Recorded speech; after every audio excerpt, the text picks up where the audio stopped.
My singular honor and pleasure to welcome you to this segment, Investors Education Series, Company in Focus in particular.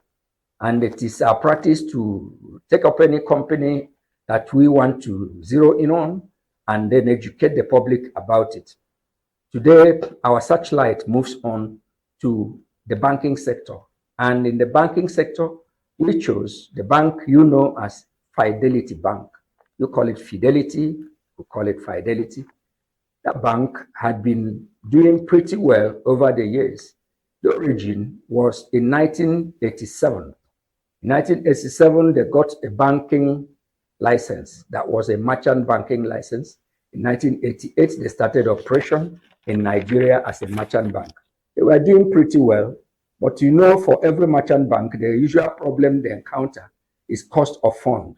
When it was time, they converted to commercial bank. That was in 1999, when they converted to commercial bank and began to obtain funds and began to expand their branches. In 2001, they became a universal bank. That has been their growth in leaps and bounds. The bank had done pretty well in the days of the first chairman, Opozabre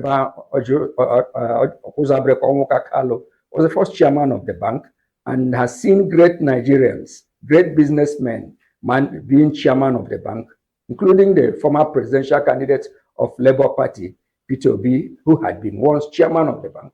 And it has been great. This bank had grown mostly organically, and they have expanded their branch all over the place in Nigeria. Again, when it was time for acquisition and mergers, they chose a pretty damsel. I used to call FSB a pretty damsel because if you know the bank, everything about them was beautiful. FSB International Bank merged with Fidelity. That is how they began to grow beside organically. But that was the major issue that has brought this to this matter. Just yesterday, a client called and said, is Fidelity going down? Should I sell off my shares in Fidelity? So we are discussing Fidelity today on account of major trending in the market and what has happened lately concerning the bank. Just last week, there was a Supreme Court judgment that they should pay a judgment debt to a company called Sajiku. That company is based in Ibadan. It's a construction company. That company contracted G Kappa. G Kappa now needed facility, and G Kappa was to do the construction and delivery of an estate, if you like, in Ikoyi, Nigeria, Ikoyi, Lagos. And that was how this business started. And they approached Fidelity, they approached FSB. It was FSB at that time in 2002, and FSB granted them a facility of $3 million. That $3 million was supposed to use to construct and do housing delivery.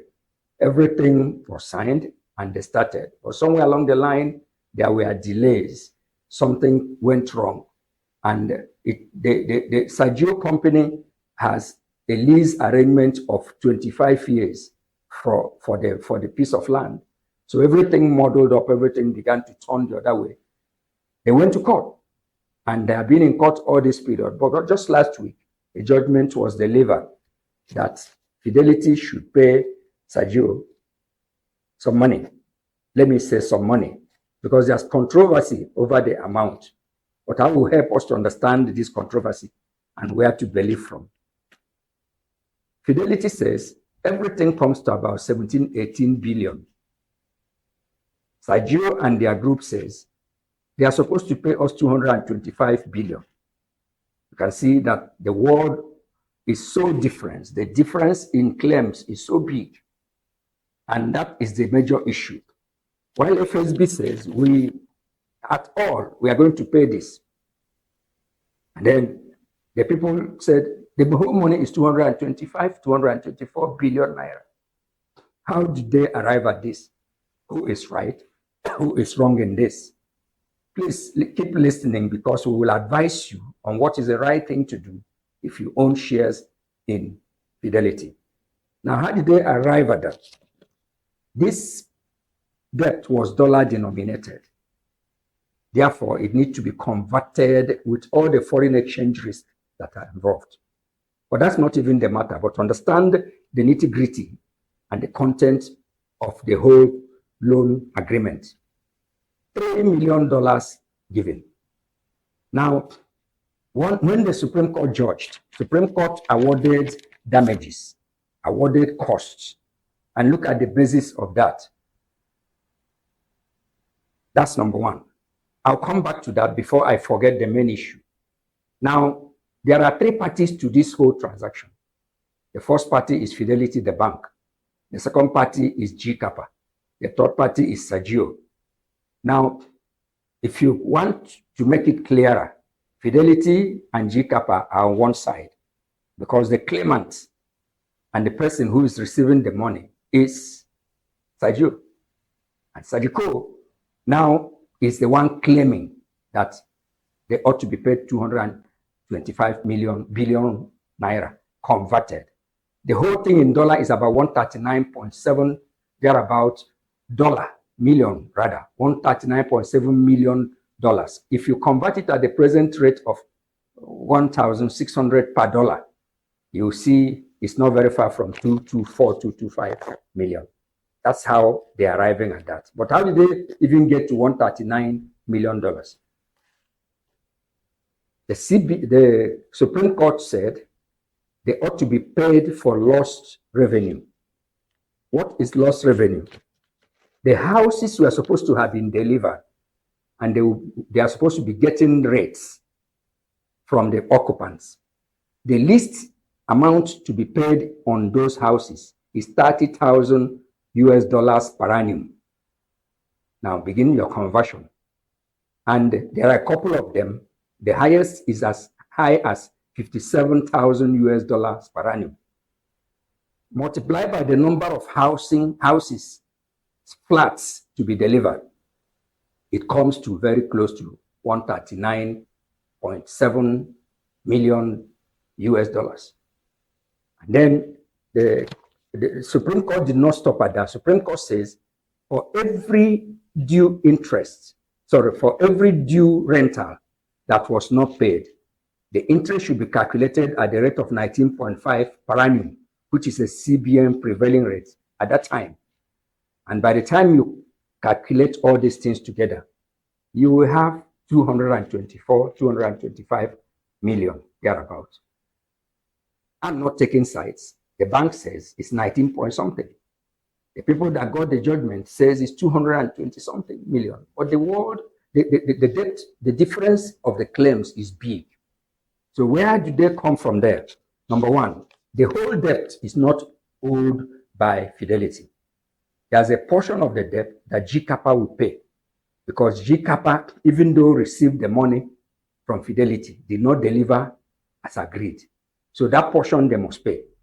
And after that, they now have a joint responsibility. The Supreme Court simply said, between Fidelity and GCAPA, they must severally and jointly pay so and so.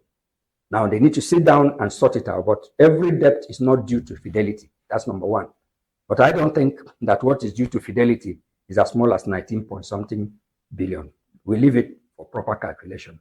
Now, did you get the picture? Do you know where we are? That's why we want to educate you. And those of you that are saying, should I sell my shares in Fidelity? Now, let me address this matter. Fidelity had done pretty well for its shareholders over the years, moving from a penny stock to 20 naira plus stock as we speak. Their last quarterly report was beautiful, and everything about them looks good, but for this judgment that came. And Fidelity said, we're already talking with the legal team of Sergio on staggering, on paying instrumentally what is due. They said they are committed to pay the debt, but definitely that they are not owing 220 something billion rather. Whatever they agreed to pay, they are, according to them, talking with the legal team of Sergio on the need to stagger the payment over a period. I think that's a right decision. Fidelity said, we have also applied to Supreme Court to give us interpretation of the judgment. There are areas of the judgment that are gray, and they want it interpreted and say they have applied for it. That's another good step. By the time it is interpreted, they will know what is due to them. And of course, begin the process of staggering the payment. Would Fidelity go down on account of this? I say no. It's unlikely to go down. Fidelity will pass through this. My only fear for you is that over the period, just like it started since yesterday, the share have been receiving battering at the stock market, and there have been volumes going away. Some of my clients say sell, in spite of my advice to them. But there may be a dropping. Some dropping is already going on in price, but it will stabilize somewhere and begin to move up again. One thing I know is that the Fidelity brand is a very big and good brand that will hardly, I didn't think it will go down on account of this kind of money. And of course, nobody gains when a bank fails. It's a social problem. Everybody involved, including the people that are supposed to collect the money, will not like the bank to go down. So I think there should be caution to be applied by every party that's involved for the social effect of bank failure. And of course, I know and I believe that they will overcome this and move on. My advice to you is, except if you want to sell, wait on. It will bottom off within this week, next week, and begins to move up again. That's my advice to you. So Fidelity, the bank, is the one the searchlight is on from Brush Radio today under Investors Education Series, under the company in focus. Thank you. We will bring yet another company into focus in the course of next week. Have a blessed day. Thank you.